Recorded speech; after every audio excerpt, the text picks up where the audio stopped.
السلام عليكم ورحمة الله تعالى وبركاته. مرحبا بكم على قناة ساسنت. الوصفة ديال اليوم غنحضر معكم مثلجات اولا كلاص اولا ايس كريم بدون كريمة بدون حليب بمكونين اساسيين بالفواكه اللي عندكم في الدار. كل شيء غيتبرد هذا الصيف ان شاء الله. بسم الله، شوفوا معايا المقادير وطريقة التحضير.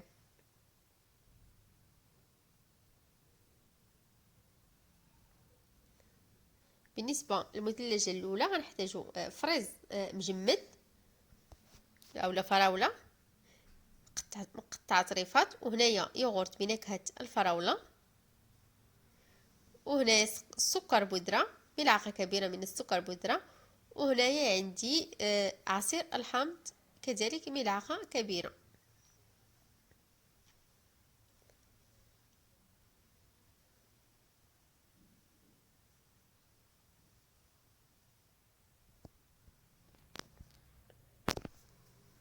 غنديرو الفراولة في الإناء اللي غنطحنو فيه اولا نميكسيو فيه البثلجة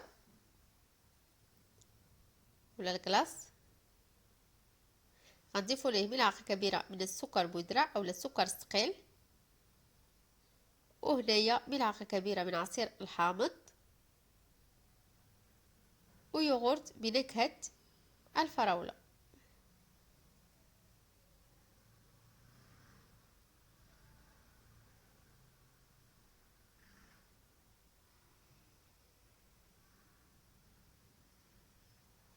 نميكسيو كلشي ونطحنوه مزيان.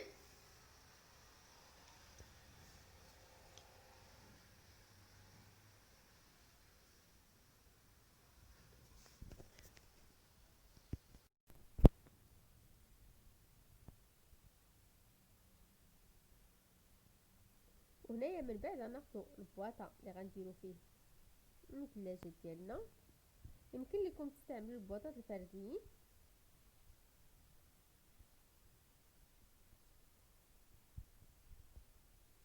غنفرغوها فيه وندخلوها المجمد بما وجدنا النوع الثاني اولا المثلجه الثانيه.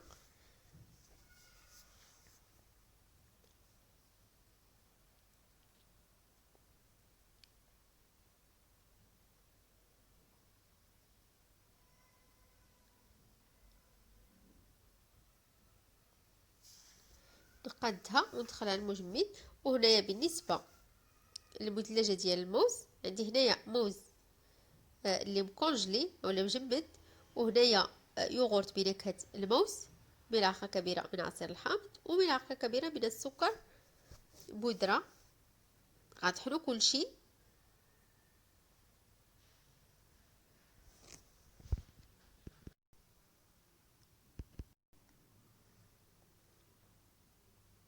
هنايا من بعد ما طحن مزيان درت هاد ورق الطبخ بيناتهم باش نفصل بين كلش شكل. الا بغيتو ديروا العلب الفرديين احسن. انا هنايا درتهم في بواطه وحده.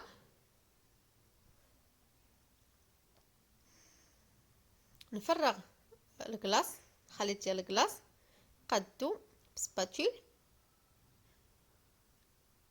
ثم نديرو ورق الطبخ. هنايا بابي كويسون اولا ورق الطبخ طويتو غنديرو على هذا الشكل باش يفصل ليا ما بين كل نكهه ونكهه، بين كل مثلجه ومثلجه، وندخلوها المجمد. كل ما سالينا المثلجه ديالنا كندخلوها المجمد وندوزو للشكل الاخر. هنايا عندي الخوخ و ياغورت بنكهه الخوخ، والعصير ديال الحامض ملعقه، وسكر ثقيل ملعقه. بالنسبه للسكر كيختلف على حسب كل واحد النكهه ولا الذوق اللي كيبغي في الكلاص. كاين اللي كيبغي حلو بزاف يمكن ليه يزير كتر. بالنسبه للسكر كيبقى ديما على حسب الحلاوه اللي بغيتي. وهنايا غنديروا ملعقه كبيره من السكر بودره، وملعقه كبيره من عصير الحامض، ويوغورت بنكهه الخوخ.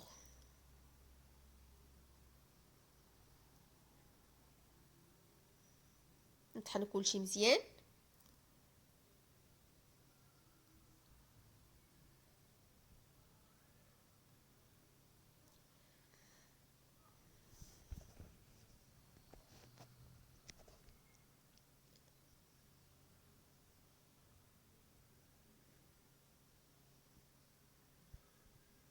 من بعد ما طحن نخرجوها من المجمد العلبة اللي كنديرو في المثلجات ونفرغو فيه الخليط ديالنا ديال الخوخ.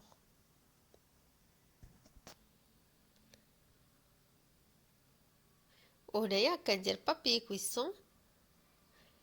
وبالنسبه للمثلجه ديال الشوكولا عندي هنايا موز مثلج اولا بنان مثلج ويوغورت ديال الشوكولا وملعقه صغيره من بودره الكاكاو. هنايا عندي 2 علب صغيره ديال الشوكولا، كل علبه فيها 50 غرام، يعني المجموع 100 غرام. هنايا درت الموز المجمد في الاناء اللي غنطحنو فيه، وغنضيفو ملعقه كبيره من السكر الثقيل وملعقه كبيره من عصير الحامض وملعقه صغيره من بودره الكاكاو. نصفيوها في الصفايه باش ما تكورش لينا ولا تشكل لينا حبيبات.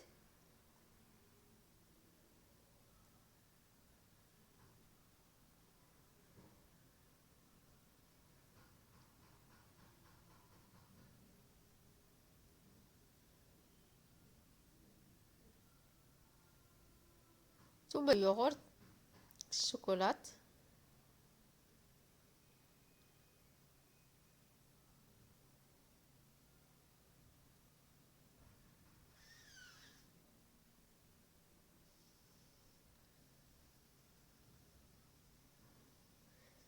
هنايا عندي 2 يوغورت صغار، المجموع ديالهم 100 غرام، كل واحد فيه 50 غرام، وغنطحنو كلشي مزيان.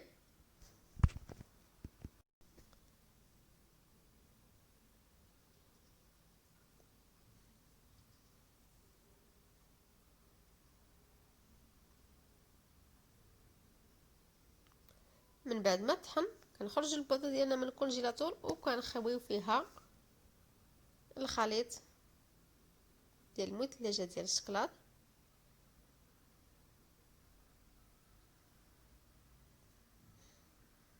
وهنايا كنكونوا سالينا الاشكال والنوع اللي عندنا ديال الكلاص. طريقه جد سهله و ان شاء وفي متناول الجميع ان شاء الله. كل شيء يتبرد هذا الصيف. وهنايا بالنسبه للصوص اللي زينت به عندي هنايا 2 حبات ديال الفراوله، عندي كبار شي شويه، الا كاينين صغار يمكن لكم ديروا 4، وملعقه كبيره من ملعقتين كبيره من السكر. هنايا درت ملعقه زائد ملعقه صغيره من النشا، ثم ضفت ملعقه اخرى ديال السكر. ندير كلشي على نار حتى كيطيب. من بعد كنضيفوا ليه ملعقه صغيره ديال عصير الحامض، نردوه يطيب غير شي شويه ونخرجوه، ثم نطحنوه ونصفيوه على هذا الشكل كما كتشوفوا معايا. كنحصلوا على هاد الصوص اللي هو طبيعي بدون ملونات وجد سهل، فيه 2 ملاعق من السكر، ملعقه صغيره من النشا، وملعقتين من عصير الحامض. وبالنسبه للصوص ديال الشوكولا عندي هنا ملعقه كبيره من بودره الكاكاو، 2 ملاعق من السكر، ونصف كأس من الماء. غنخلطوا كلشي ونديروه يطيب حتى كيتشكل فيه داك الفقاعات، ثم نزولوه ونضيفوا له 2 قطع ديال الشوكولا ونحركوه مزيان حتى كتذوب فيه. وها الصوص ديالنا واجد سهل، يعني فيه غير ملعقه كبيره ديال بودره الكاكاو ملعقتين من السكر حبيبات ونصف كأس من الماء. جد سهل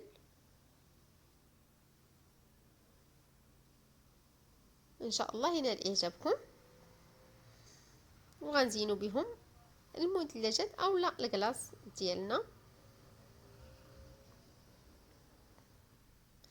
وهنايا من بعد ما جمدوا خليتهم تقريبا 6 ساعات حتى كيجمدوا مزيان في الفريكو اولا في الكونجيلاتور.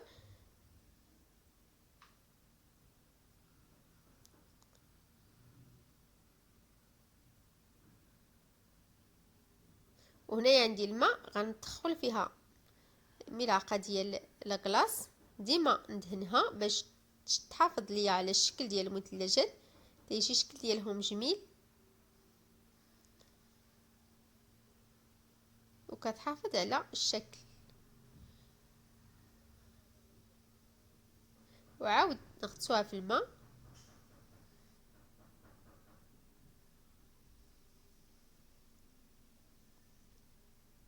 مثلجات اللي جد سهله ومنعشه وصحيه.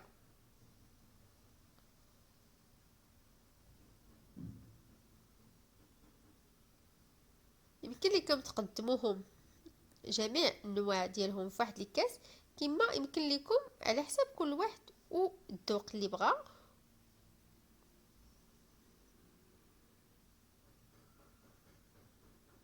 يعني تقدموهم فرديين، كل نوع في كاس ديال كلاص ولا في كويسه ديال كلاص.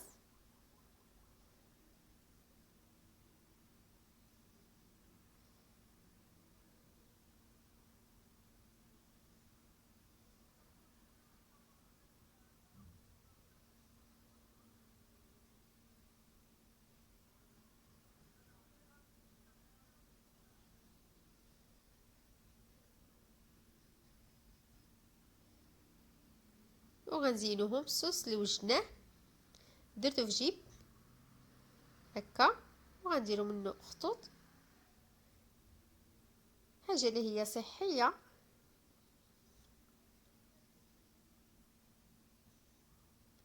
وهنايا نديرو شويه ديال الصوص ديال الفراوله،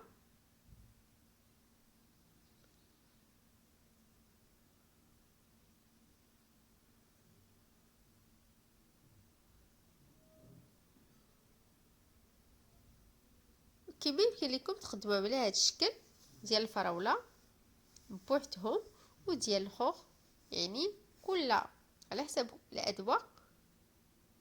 في هذا الكلاص يمكن لكم ترضيو جميع الاذواق،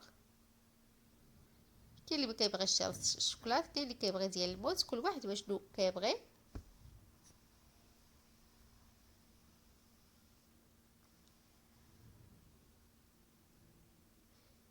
الا سالينا هكا الكويسات، اي كاس درناه كنحطوه في الكونجيلاتور اولا في المجمد باش ما يذوبش.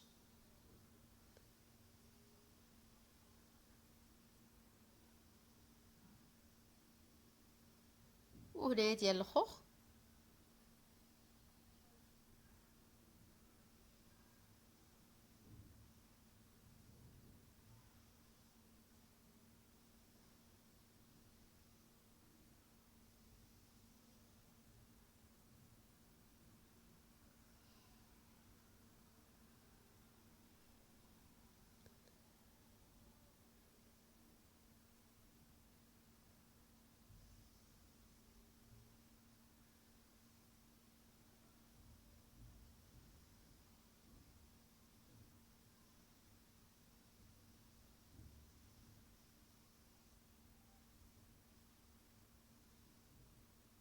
وهنايا ديال الموز.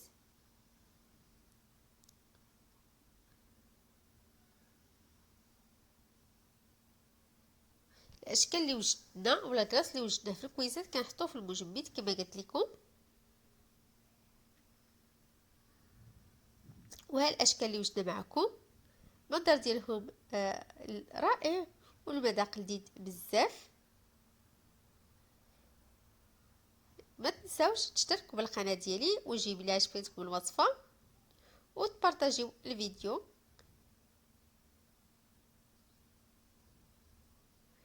استودعكم الله الى وصفه اخرى ان شاء الله.